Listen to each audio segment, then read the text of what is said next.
Very good morning scholars. चलिए, अब house rent allowance के बाद हम पढ़ रहे हैं परक्विजिट्स। ठीक है, यानी अनुलाभ। ठीक, अनुलाभ कहें, परक्विजिट्स कहें, या फिर पर्क्स भी बोलते हैं, एमेनिटीज़ भी बोलते हैं, या सुविधाएं भी कहते हैं। ठीक है, चलिए तो ये देखें ज़रा। देखिए,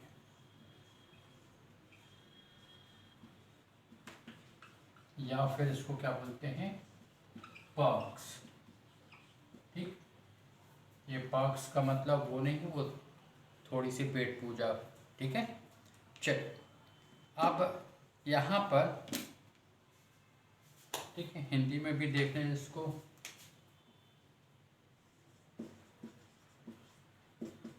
क्या कहते हैं, अनुलाभ। ठीक, या सुविधाएं। अब ये सुविधाएं जो हैं वो किसके लिए टैक्सेबल हैं, किस तरह से टैक्सेबल हैं, वो आप समझें पहले। इसमें एम्प्लॉयज़ को, एम्प्लॉय मतलब असेसी यानी करदाता को, क्योंकि एम्प्लॉय के लिए टैक्स की कैलकुलेशन तो हम कर रहे हैं। ठीक, तो वो असेसी यानी करदाता है। तो करदाता को दो कैटेगरी में बांटा गया, इस तरह से कह सकते हैं, क्लासीफाई किया है 2 कैटेगरीज में। First one is specific employ, ठीक है, यानी विशिष्ट कर्मचारी। And the second one is non specific, या सामान्य कर्मचारी, या गैर विशिष्ट या अविशिष्ट कर्मचारी। ठीक है, अब ये विशिष्ट कौन है? तो विशिष्ट मतलब वही है जो इंसान होते हैं वैसे ही इंसान है, लेकिन इनमें विशिष्ट को क्वालिफाई करने की कंडीशन ये बनाई गई है कि फर्स्ट वन इज, यदि कोई कर्मचारी या कोई एसएससी किसी कंपनी का कर्मचारी तो है, कर्मचारी की मीनिंग यहाँ अधिकारी से भी ध्यान रखना, तो कर्मचारी भी है और साथ में संचालक यानी डायरेक्टर भी है, यानी क्या है, संचालक और कर्मचारी है, तो वो विशिष्ट कर्मचारी माना जाएगा। ठीक है, सेकंड, या फिर यदि ये नहीं, ऐसा नहीं है, तो फिर सेकंड ये है कि वो कर्मचारी है, साथ में उस कंपनी के एटलीस्ट 20% शेयर्स का होल्डर हो, एटलीस्ट 20% यानी 20% या उससे अधिक अंशों का धारक हो वो कर्मचारी, तो वो भी विशिष्ट कर्मचारी या स्पेसिफिक एम्प्लॉय, स्पेसिफिक असेसी माना जाएगा। तो ये बात तो ही सब कंपनी की यानी प्राइवेट फर्म्स की बात करें, पब्लिक सेक्टर की बात करें, लेकिन जो गवर्नमेंट एम्प्लॉय फिर उनके लिए क्या, वो कैसे विशिष्ट और गैर विशिष्ट हो सकते हैं? तो उनके लिए भी तरीका है कि यदि मान लीजिए कर्मचारी तो है साथ में, लेकिन उसके मौद्रिक वेतन है, जो मॉनिटरी इनकम है, वो 50,000 रुपये से अधिक हो साल भर में। ठीक है, एक साल में 50,000 रुपये से अधिक हो करयोग्य मौद्रिक वेतन। करयोग्य मौद्रिक वेतन का मतलब ये होता है कि उसमें फैसिलिटीज़ की वैल्यू भी शामिल नहीं की गई। क्यों नहीं की गई?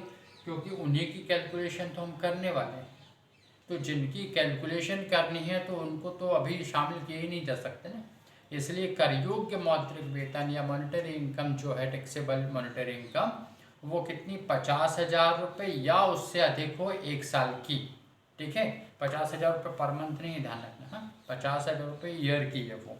चलिए, यदि ये तीनों कैटेगरी में से, तीनों टर्म्स जो कंडीशंस हैं आपकी, उनमें से एक को भी वो क्वालिफाई कर लेता है, तो वो विशिष्ट कर्मचारी माना जाएगा। आ रहा समझ में? चलिए, अब अनुलाभ की बात करें कि पहले ऐसे अनुलाभ जो सभी प्रकार के कर्मचारियों के लिए कर योग्य अनुलाभ है। अनुलाभ का मतलब है फैसिलिटीज या सुविधाएं। ठीक है, चलिए अब सबसे पहले आता है किराया मुक्त मकान या रेंट फ्री हाउस। कर्मचारी को क्वार्टर प्रोवाइड किया गया है, उसके बदले में कोई किराया नहीं लिया जा रहा है, तो वह रेंट फ्री हाउस कहलाता है। यदि थोड़ा सा अमाउंट भी कुछ ले लिया, उसकी सैलरी से कहा कि भाई एक काम करो है, जो आपका किराया बनता है उसका 10% आप दे दो, 20% दे दो आप उसका, तो उतना किराया माइनस कर देंगे तो जो अमाउंट आएगा उसको कहते हैं कंसेशनल रेंट फ्री हाउस की फैसिलिटी, यानी रियायती किराया मुक्त मकान। ठीक, करेंगे उसके सवाल करेंगे अपन अच्छी तरह से, जैसे हाउस रेंट अलाउंस किए थे। तो अभी आप फिलहाल समझिए कि ये सभी के लिए कर योग अनुलाभ है। दूसरा रियायती तो हो गया। फिर कर्म, ध्यान रखना, ये अच्छी तरह से ध्यान रखें इस लाइन को, कर्मचारी के दायित्व का नियोक्ता द्वारा भुगतान सभी प्रकार के कर्मचारी या करदाता के लिए कर योग्य होता है। Employees liability paid by the employer that is taxable for all categories of employ और एसएससी। ठीक है, तो बस मतलब है नहीं कि जैसे जो बिल का भुगतान कर्मचारी को करना था और उसने अपने नियोक्ता से कहा कि भैया आप कर दो, नियोक्ता बोला ठीक है कर दे रहे हैं। तो इस तरह से ये बिल का पेमेंट है, जैसे बहुत सारे बिल हैं, अच्छी खासी लिस्ट है इसकी। जैसे कर्मचारी के व्यक्तिगत व्ययों का भुगतान है, जैसे LIC की प्रीमियम हो गई, किसी प्रकार का उसने बाहर से ऋण लिया उसका ब्याज का भुगतान कर दिया है, तो ये सब फैसिलिटी, ये सब जो पेमेंट कर रहा है एम्प्लॉयर, वो इस तरह से कर्मचारी के लिए जो है, सभी प्रकार के कर्मचारियों के लिए देखिए जो एम्प्लॉयर है उसको कोई प्रॉब्लम नहीं है, वो तो कहता है ठीक है साहब हम कर दे रहे हैं, बिल्कुल कर देंगे। लेकिन प्रॉब्लम किसको है? IT डिपार्टमेंट को, इनकम टैक्स डिपार्टमेंट को। क्यों? क्योंकि इस तरह से ये जो भुगतान कर रहे हैं तो कर्मचारी की आय जो है वो खर्च नहीं हो रही ना, बच रही है। समझ में भाई, यदि यही व्यय कर्मचारी को करने पड़ते तो उसकी इनकम, उसके पॉकेट से उतनी मनी कम हो जाती, लेकिन उसके नियोक्ता ने, उसके एम्प्लॉयर ने कर दी, तो ये पैसे उसके पॉकेट से नहीं गए ना, कर्मचारी को उसके पैसे बच गए, तो इनकम टैक्स के तलाव, चलो इस पर टैक्स दो, तो वो पूरा अमाउंट नहीं ले जाएगा इनकम टैक्स।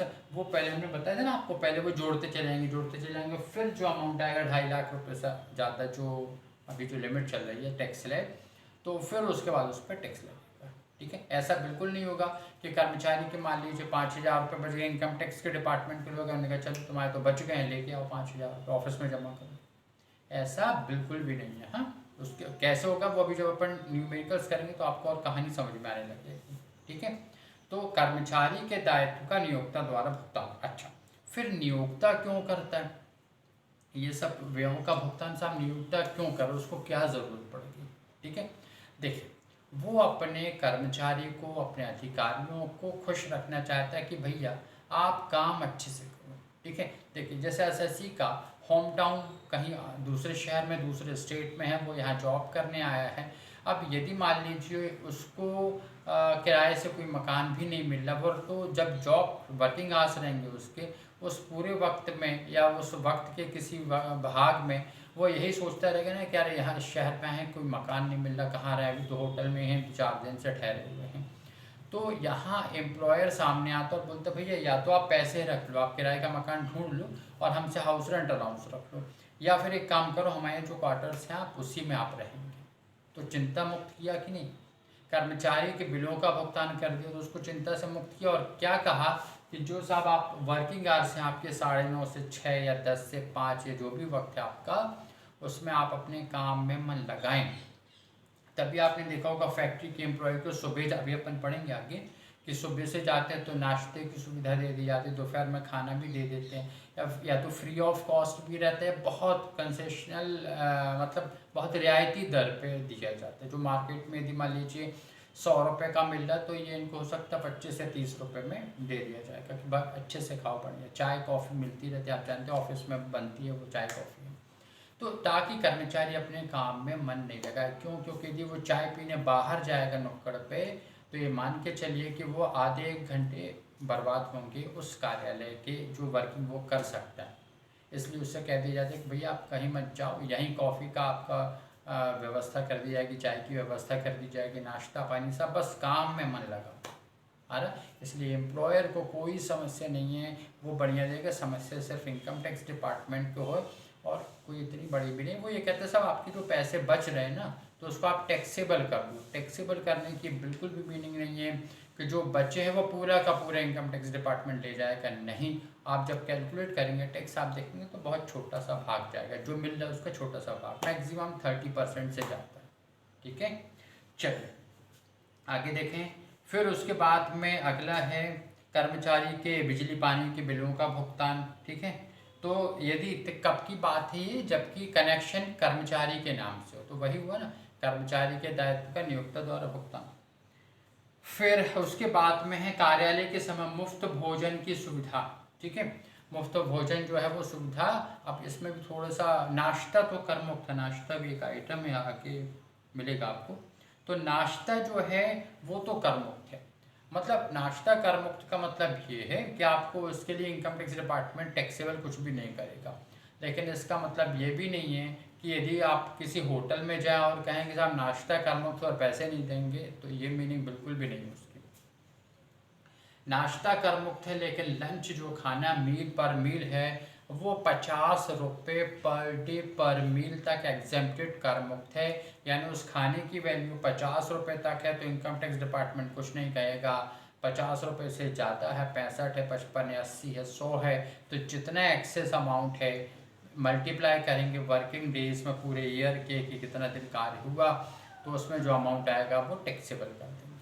अब आप कहेंगे साहब 50 रुपये में, तो ध्यान रखिए कि जब हम घर पर खाते हैं और मार्केट में, होटल में, रेस्टोरेंट में खाते हैं तो खाना तो ठीक है वही है, लेकिन कॉस्ट और सेलिंग प्राइस का डिफरेंस जो प्रॉफिट है वो ऐड हो जाता है। तो यहाँ 50 रुपये में घर पे भी एक व्यक्ति का खाना अच्छा बन सकता है, वही कॉस्ट पे फैक्ट्री में या जहाँ एम्प्लॉयर है, जहाँ ऑफिस है सब, वहाँ पर भी ये खाना जो है वो कॉस्ट वैल्यू पे बनाया जाता है। तो 50 रुपये तक एग्जेम्पशन मिल जाएगा आपको, किसको, मतलब असेसी को।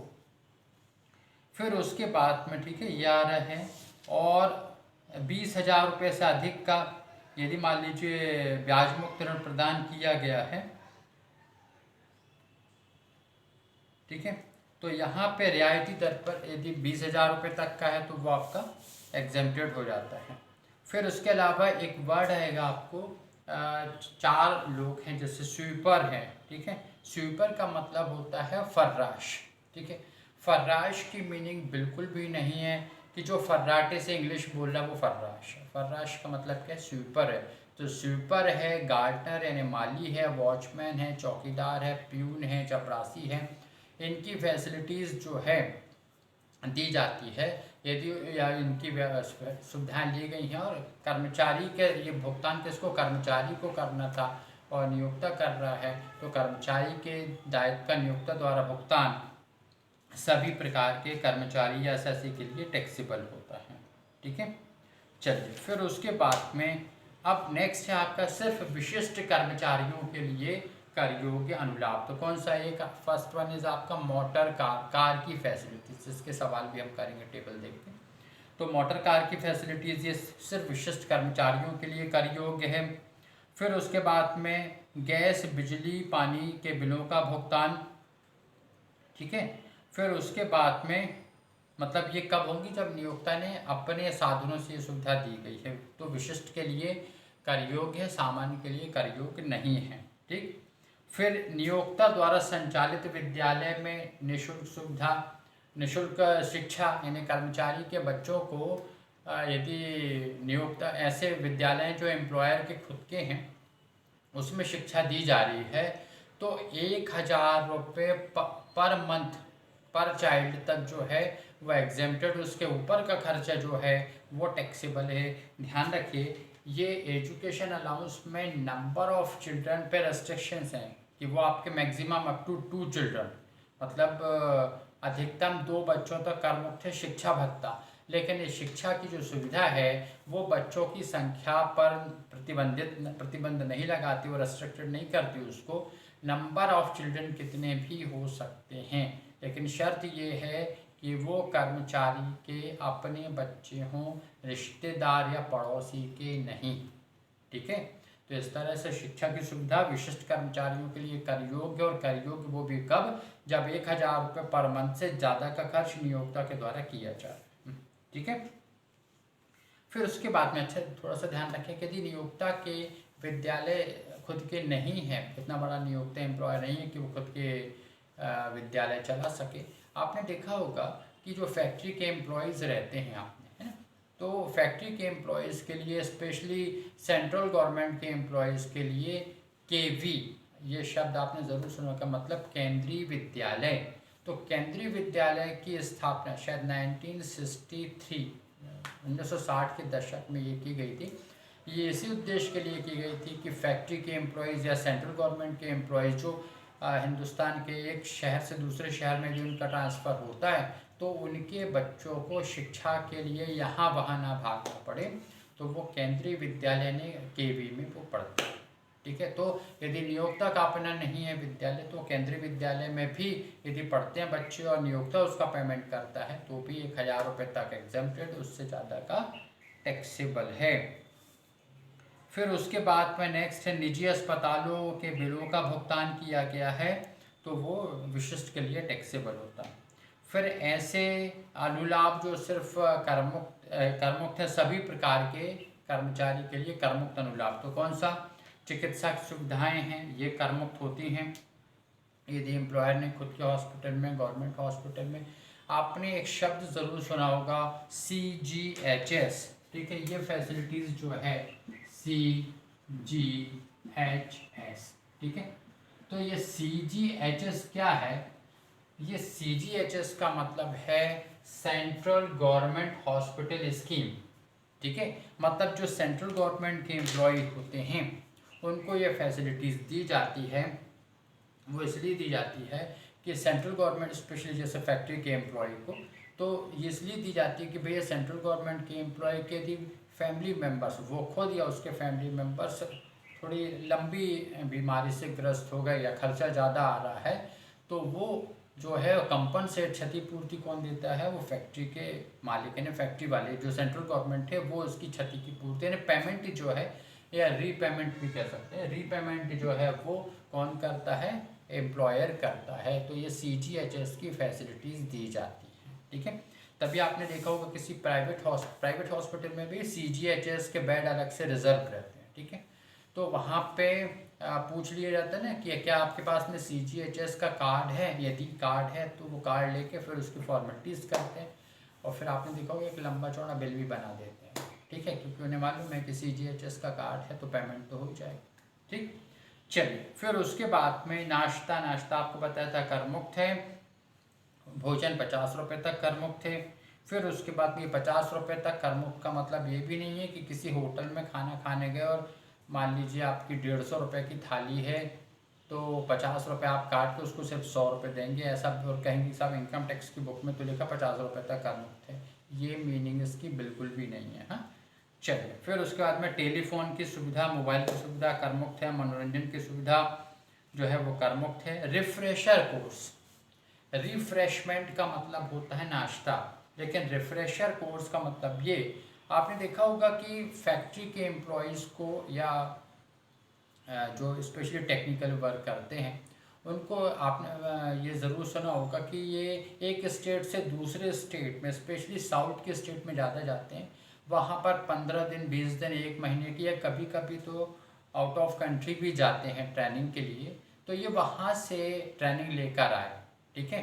तो ये ट्रेनिंग जो है वो कहीं ना कहीं इनकी फैक्ट्री में जब वो वर्क करेंगे, जॉब करेंगे, तो कहीं ना कहीं इनकी स्किल को डेवलप करती, तो पर्सनल बेनिफिट्स तो ले नहीं रहे हैं इससे, तो ये रिफ्रेशर कोर्स की जो फैसिलिटीज़ है वो टैक्सेबल नहीं होगी। एक और रिफ्रेशर कोर्स होता है, टीचर्स का भी होता है, ठीक है, प्रोफेसर्स का भी होता है ये, और स्पेशली जो है यूनिवर्सिटी भी करती है, या फिर प्राइवेट कॉलेज जो बहुत पुराने हो चुके होते हैं वहाँ पर भी रिफ्रेशर कोर्सेज चलते हैं, महीने भर, 1.5 महीने के, ताकि टीचर्स जो पढ़ा रहे हैं तो या प्रोफेसर जो पढ़ा रहे हैं तो और अच्छे से पढ़ाएं, तो और अच्छे से पढ़ाने के लिए जो है वो इस तरह का रिफ्रेशर कोर्स होता है, तो ये एग्जेम्प्टेड है, टैक्सेबल नहीं है। चलिए, फिर उसके बाद में कार्यालय आने जाने की निःशुल्क वाहन की जो सुविधा जो है वो करमुक्त होगी। कर्मचारी को घर से ऑफिस तक, अब घर से ऑफिस गया तो वापस घर भी तो आएगा, तो घर से ऑफिस सुबह छोड़ा और शाम को वापस लेके आए, जो फैसिलिटीज़ वाहन की दी गई है वो एग्जेम्प्टेड होगी।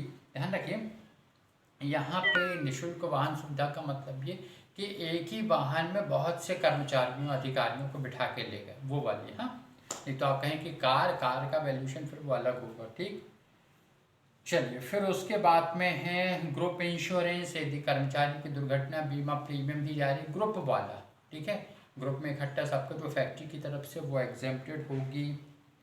फिर उसके बाद में स्कॉलरशिप है, फेलोशिप यदि मेरिट बेसिस पर कर्मचारी के बच्चों को दी जा रही है तो वो एग्जेम्प्टेड हो जाती है। ठीक है, चलिए 20,000 रुपये तक के ऋण पर ब्याज जो है वो एग्जेम्प्टेड होगा। फिर 5,000 रुपये तक के वस्तुगत उपहार हैं तो 5,000 रुपये तक के वस्तुगत उपहार एग्जेम्प्टेड, उसके ऊपर के टैक्सेबल हैं। ठीक, चलिए अनुलाभों पर आयकर कर मुक्त होता है। तो ये जब आप न्यूमेरिकल्स करेंगे तो और समझ में आएगा। तो इस तरह से ये लिस्ट आपको कॉपी पे लिख लेनी है, पढ़नी है बार बार, और फिर ताकि याद हो जाए आपको। और फिर नेक्स्ट हम जो पढ़ेंगे वो रेंट फ्री हाउस का, यानी RFH का। ठीक है, अनुलाभ का मतलब यहाँ पे CGHS तो बता रहे थे आपको, अनुलाभ है ये परपोजिशन है ना, तो आप समझे अनुलाभ का मतलब CGHS। ठीक, चलिए तो इस तरह से जो है नेक्स्ट क्लास में हम रेंट फ्री हाउस का कैलकुलेशन करेंगे, किराया मुक्त मकान का मूल्यांकन। ठीक है, थैंक यू।